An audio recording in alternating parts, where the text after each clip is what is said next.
29 तारीख का दिन सोमवार का अवसर, नौमी तिथि विद्यमान है और इस दिन ग्रहों का परिवर्तन का योग जो बन रहा है वो आपको अच्छे समझ लेना चाहिए।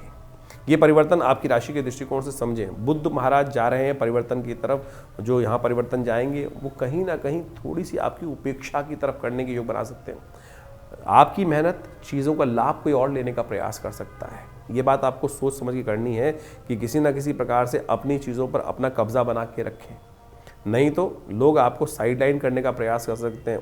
उदय हुए बुध जो है परिवर्तन करने की तरफ जा रहे हैं और आपको साइडलाइन लोग आपके ही मित्र करने का योग बनाते दिखाई देंगे। तो इसका उपाय आपको लगातार करने की ज़रूरत है।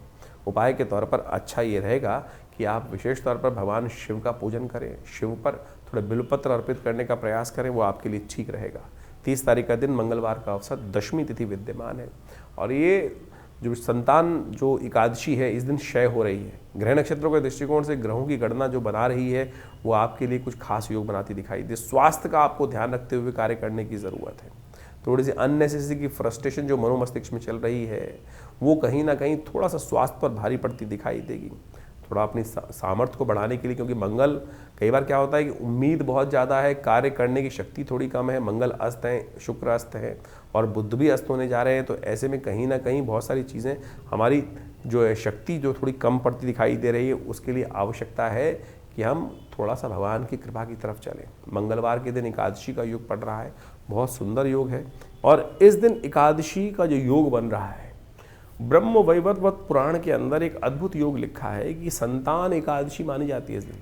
जिनके जीवन में लोग व्यक्ति उम्मीद हार जाते हैं और उसके बाद कोई रास्ता दिखता नहीं है, तो कैसे उसके जीवन में हम कष्टों को दूर करने का योग बनाए। शास्त्र में कथा आती है कि एक राजा था, उनके कोई संतान नहीं थी। वो संतान के चाह में क्या होता है, इधर उधर भटकता रहता है व्यक्ति। तो एक राजा था, वो भी भटक रहा था जगह जगह। एक बार भटकते भटकते समय निकल रहा था, काफ़ी दिन हो गए थे, संतान को कोई संत महात्मा मिल जाए, उनका आशीर्वाद किसी संत के बारे में उनको बताया गया था। तो जंगल में जाते जाते उस दिन बाई चांस क्या हुआ कि सुबह से लेकर शाम तक भोजन मिला नहीं और भयावह स्थिति। जंगल में अनेक प्रकार के विभिन्न जानवर, उनकी आवाज़ें भी आए। तो राजा थोड़ा डरा भी हुआ था। तो जब डरता है व्यक्ति क्या करता है, हरि नाम का स्मरण करता है, ओम नमो भगवते वासुदेवाय, ओम नमो नारायणाय, भगवान बचाओ। ऐसी स्थिति कर रहा था, मिल तो रहे नहीं जिनके पास जाना है। तो ये कथा जो पुराण में आती है, इसी चिंतन में उपवास रखते हुए बिना कुछ खाए पिए, अनायासी, कुछ खाने को मिला नहीं तो ऐसे ही भटकते भटकते शाम को संत के दर्शन हुए, कहा जाता है। और उन संत ने सुंदर रूप से उस रहस्य को बताया